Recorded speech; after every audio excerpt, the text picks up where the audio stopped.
Hi hello welcome to our channel. నేను మిశ్రి. ఈరోజు మనం చెప్పుకోబోయే కథ ఇష్టమైన సకుడ పార్ట్ 173. కథలోకి వెళ్ళే ముందు మన ఛానల్ని సబ్స్క్రైబ్ చేసుకోవడం మర్చిపోకండి, లేకపోతే కథని మిస్ అవుతారు. ఫ్లవర్ వాస్ తీసుకుని చంపడానికి అన్నట్టు ఆమె మీదకి దూకింది వేద. వేదను చూస్తుంటే నిజంగా చంపేసేలా ఉందని అర్థమైన గగన్ ఆమె భుజాలు పట్టుకుని వెనక్కి లాగాడు. వదులు గగన్, దీన్ని ఇప్పుడు చంపేస్తాను. వేద గట్టిగా అరుస్తుంటే ఆమెను బలవంతంగా వెనక్కి లాగి అలాగే సోఫాలో కూర్చోబెట్టాడు అతను. వేద, నువ్వు తొందరపడకు. ముందే మనం కేసు వెనక్కి తీసుకునేలా చేయాలి. ఖచ్చితంగా తప్పు ఒప్పుకోవాలి. ఈ అమ్మాయి నువ్వు ముందే చంపేశావంటే అక్కడ వాడు జైల్లోనే ఉంటాడు. నువ్వు జైలుకి వెళ్తావు అని అన్నాడు గగన్. పర్వాలేదు, నేను దీన్ని చంపేసి హర్ష్తో పాటు జైల్లోనే ఉంటాను అంటూ ఆ మిచ్చల్ని కాల్ చేసేలా చూస్తూ చెప్పింది వేద. అంత సీరియస్ సిచ్యువేషన్లోనూ ఆ మాటకు అతనికి నవ్వొచ్చింది. సరే, తర్వాత చంపేద్దాం, ముందు హర్షని బయటకు తీసుకొద్దాం అని అన్నాడు గగన్. వేద తల ఊపింది. మిచెల్ అడ్రస్ తెలుసుకొని తన పేరెంట్స్ ఎవరో తెలుసుకున్నారు. నిజానికి బెదిరించి తెలుసుకుని ఎంక్వైరీ చేశారు. మిచెల్ ఐడెంటిటీ కార్డ్ కూడా తీసుకున్నారు. మరో 2 రోజుల తర్వాత వేద, మేఘన, గగన్, హర్ష, జయరాం అందరూ ఒకే దగ్గరున్నారు. ఆయన వేదకి, గగన్కి ఎన్నోసార్లు కృతజ్ఞతలు చెప్పాడు. హర్ష గురించి ఎంత దిగులు పడ్డాడో ఈ కొద్ది రోజుల్లోనే వాళ్ళకి అర్థమైపోయింది. వచ్చే రోజు ఎంతో ఆరోగ్యంగా ఉన్న ఆయన క్షీణించినట్టయిపోయాడు. హర్షకి 4 చివాట్లు పెట్టాడు. ఇక ఇండియా బయలుదేరితే మంచిది అని జయరాం సీరియస్గా చెప్పాడు. వస్తాను, మీరు వెళ్ళండి అని అన్నాడు హర్ష. జయరాం మరింత కోపంగా చూశాడు. జరిగింది సరిపోలేదా నీకు? అడ్డమైన తిరుగుళ్ళు తిరిగి ప్రాణాల మీదకు తెచ్చుకున్నా. ఈ విషయం మీ మమ్మీకి తెలిస్తే అసలు తట్టుకుంటుందా అని జయరాం ఆవేశంగా అన్నాడు. హర్షకి ఆ మాటలు కొత్తగా అన్నట్టు అసలు పట్టించుకొనలేదు అతను. అంకుల్, తనిక్కడ ప్రాక్టీస్లో జాయిన్ అయ్యాడు కదా, అది అవ్వలేదు అని వేద మధ్యలో చెప్తుంటే, నీకు తెలియదు వేద, వాడి గురించి నీకు తెలియదు. వీడు దేన్ని సీరియస్గా తీసుకోడు. అసలు వీడికి ఆ దిక్కుమాలిన ఆటలాడాల్సిన అవసరం ఏంటి? వచ్చి బిజినెస్ చూసుకుంటే సరిపోతుంది అని జయరాం అరుస్తుంటే గగన్ చక్కగా ఎంజాయ్ చేస్తూ చూస్తున్నాడు. మేఘన అయ్యో పాపం అనుకుంటోంది. వేద మాత్రం హర్ష వైపు సపోర్ట్ చేస్తూనే మాట్లాడుతోంది. అంకుల్, మీరన్నది కరెక్టే, కానీ హర్షకి టీంకి సెలెక్ట్ అవ్వాలనుంది అంకుల్. తన డ్రీమ్ కదా అది. ఎందరికో అవకాశం ఉండదు, కానీ తనకి అవకాశం ఉంటుంది. మీరు సపోర్ట్ చేస్తే తను ఇంకా మంచి స్థాయికి వెళ్తాడు అని వేద ఆయనకు సర్ది చెప్పాలని చూస్తుంటే, హర్ష అలాగే చూస్తుంటే గగన్ ఇద్దరిని మార్చి మార్చి చూస్తున్నాడు. వేజిత వేద ఉచిత సలహాలకి మేఘన తలకొట్టుకుంది. అప్పటికి ఆగమన్నట్టు వేదని పొడుస్తోంది. వేద సైలెంట్ అయింది. అందరూ తన్నే చూస్తుండడంతో ఓ నవ్వు నవ్వి ఊరుకుంది. నాతో పాటు బయలుదేరు, తండ్రి తిడుతుంటే 2 చేతులు చెంపలకి ఆనించుకుని ఎటో చూస్తూ కూర్చున్నాడు హర్ష. కొడుకు ప్రవర్తన చూస్తుంటే ఆయనకి విపరీతమైన కోపం వస్తోంది. హర్ష గగన్ వైపు చూసి సైగ చేశాడు. నాకేం సంబంధం లేదన్నట్టు గగన్ పెదవి విరిచాడు. దుర్మార్గుడా! హర్ష పెదవులు కదిపాడు. గగన్ సన్నగా నవ్వాడు. అంకుల్, గగన్ పిలుపుకి తల తిప్పి చూశాడు జయరా. 1-2 నెలల్లో మేమే వచ్చేస్తాం అంకుల్, మీరు బయలుదేరండి అని అన్నాడు గగన్. సారు ఈలోపు మరో ఘనకార్యం చేస్తే మళ్ళీ మనకి పాటలు తప్పవు గగన్ అని జయరాం కాస్త వెటకారంగా కొడుకునే చూస్తూ అన్నాడు. హర్ష ఏం మాట్లాడలేదు. నిట్టూర్చి ఊరుకున్నాడు. తండ్రితో వాదించి ఉపయోగం లేదు అనేది అతని ఫీలింగ్. జయరాం మళ్ళీ మళ్ళీ చివాట్లు పెట్టి మరునాడు ఇండియా వెళ్ళిపోయాడు అక్కడి నుంచి. ఆ రోజు రాత్రి మేఘన కుక్ చేస్తుంటే వేద హెల్ప్ చేస్తోంది ఆంకి. వెళ్ళి చదువుకోవే, నీకు ఎగ్జామ్స్ ఉన్నాయి మేఘన చెప్తుంటే వేద పర్లేదులే అన్నట్టు చూస్తుండగా హర్ష అక్కడికి వచ్చాడు. వెళ్ళమని మేఘన గట్టిగా చెప్తుంటే అక్కడే డైనింగ్ టేబుల్ ముందు కూర్చొని బుక్కు పట్టుకుంది వేద. ఆమె పుస్తకంలోకి తొంగి చూసిన హర్ష వెన్ను తట్టుకుంటూ కిచెన్లోకి వెళ్ళాడు. అతని ఎక్స్ప్రెషన్స్కి వేద ఉరిమి చూసింది అతని వైపు. మేఘనతో మాట్లాడుతూ కిచెన్లో ఉన్నాడు హర్ష. దూరంగా ల్యాప్టాప్ పట్టుకుని తన పని చూసుకున్నాడు గగన్. ఎవరి పనిలో వాళ్ళుంటే అప్పుడప్పుడు హర్షని చూస్తోంది వేద. అతను అసలు ఏం జరిగినట్టే చాలా మామూలుగా మేఘనతో నవ్వుతూ మాట్లాడుతున్నాడు. అతనితో ట్రావెల్ చేసే కొద్దీ అతనేంటో ఆమెకి పూర్తిగా అర్థమవసాగింది. హర్ష వెళ్ళేలోపు తన మనసులో మాటలు అతనికి చెప్పాలి. ఆ రోజు తను ఎన్నో అన్నది. వేద మళ్ళీ పుస్తకంలోకి తలదొచ్చింది. కుక్ వస్తాడు, తనే చేస్తాడు కదా. హర్ష చెబుతూనే ఆమెకు సాయంగా పాత్రలు డైనింగ్ టేబుల్ ముందుకు తీసుకొచ్చాడు. ఇట్స్ ఓకే హర్ష, గగన్ని పిలుచుకురా, ఇక తిందాం, మేఘన నవ్వుతూ చెప్పింది. హర్ష అక్కడి నుంచే కేకలు పెట్టాడు. 5 నిమిషాల తర్వాత అక్కడికి వచ్చాడు గగన్. అందరూ కూర్చొని డిన్నర్ చేశారు మాట్లాడుకుంటూ. అసలు విషయం క్లారిటీగా తెలియని మేఘన తర్వాత వేదతో మాట్లాడాలి అనుకుంది. నేను నెక్స్ట్ మంత్ ఇండియా వెళ్ళిపోతున్నాను. గగన్ మాటలకి ఇద్దరూ ఒకంత ఆశ్చర్యపోయారు. ఆ విషయం ఆల్రెడీ హర్షకు తెలుసు కాబట్టి అతను ఎక్కువ రియాక్ట్ అవ్వలేదు. అదేంటి అప్పుడేనా అని అడిగింది మేఘన. ఆమె ముఖంలో నిరుత్సాహం స్పష్టంగా కనిపిస్తున్నా దాన్ని పూర్తి చేయాలన్నట్టు నెమ్మదిగా నవ్వు పులుముకుంది మేఘన.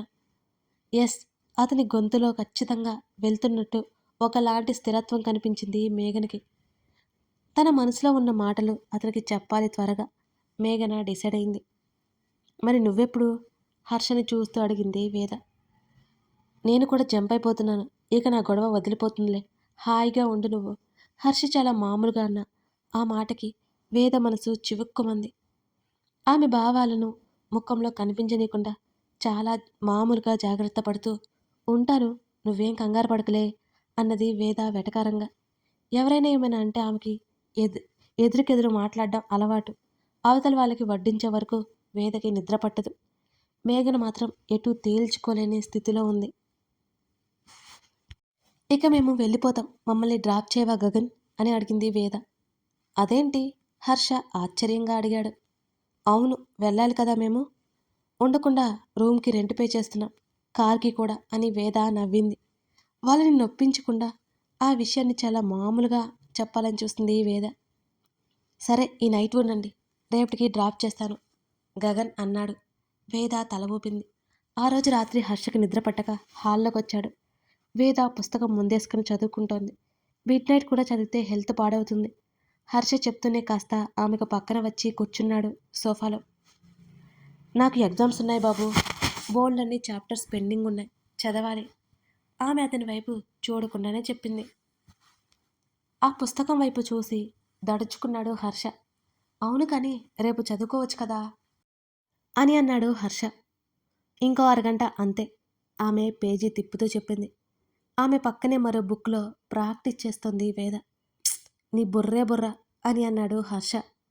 ఏం, నీ బుర్ర కాదా అంది వేద. అది కాదే రాక్షసి. మరేది? ఏం లేదులే అన్నాడు హర్ష. ఆమె ఆవలిస్తూ లేచి కిచెన్లోకి వెళ్తూ కాఫీ కావాలా అని అడిగింది. ఇప్పుడా అన్నాడు ఆశ్చర్యంగా.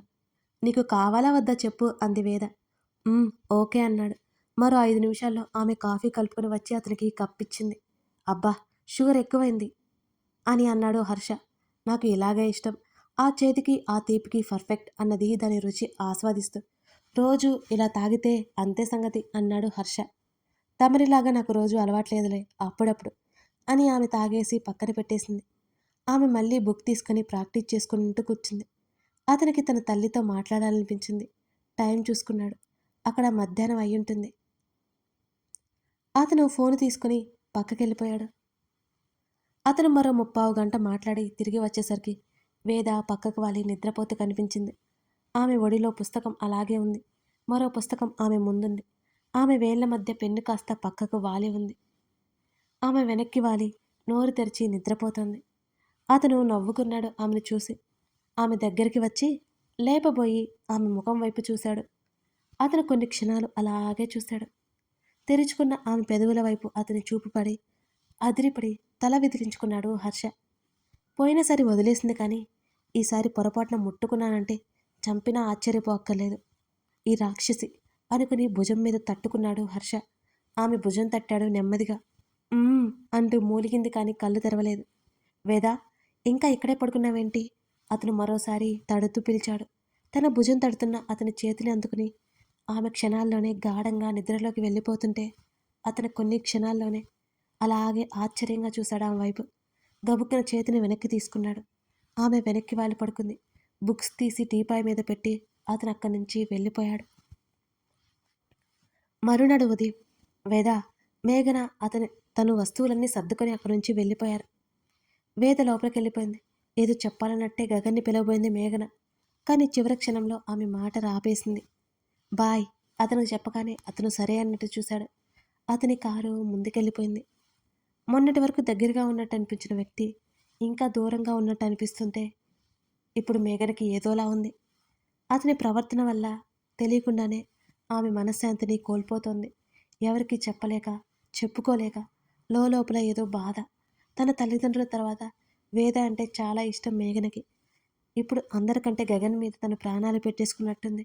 ఏదో వెలితి, ఆవేదన ఆమెలో ఎక్కువయ్యాయి. వేద చదువులో బిజీగా ఉంది. వేదకి ఇప్పుడు ఇంత చెప్పడం ఆమెకి ఇష్టం లేదు. మేఘనకి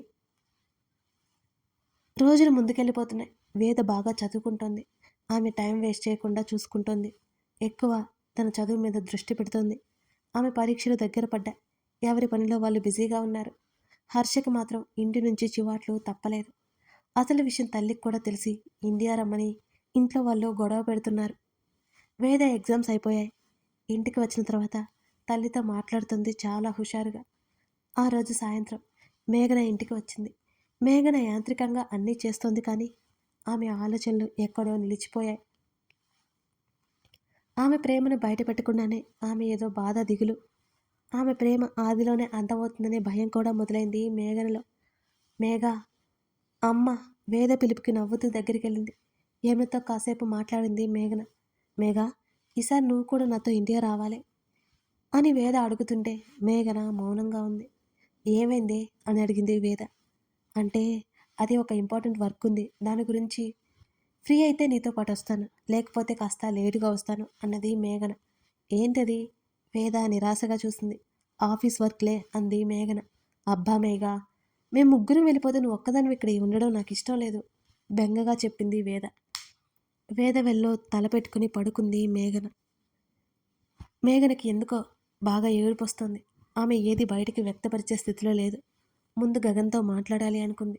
తామందరూ వెళ్తున్నందుకు మేఘన దిగులు పడుతుందని వేద అనుకుంది. మేఘ ప్లీజ్ నువ్వు రావే, వేద బ్రతిమాలింది. మళ్ళీ మేఘన ఒంటరి అయిపోతే డిప్రెషన్లోకి వెళ్తుందని వేద భయం.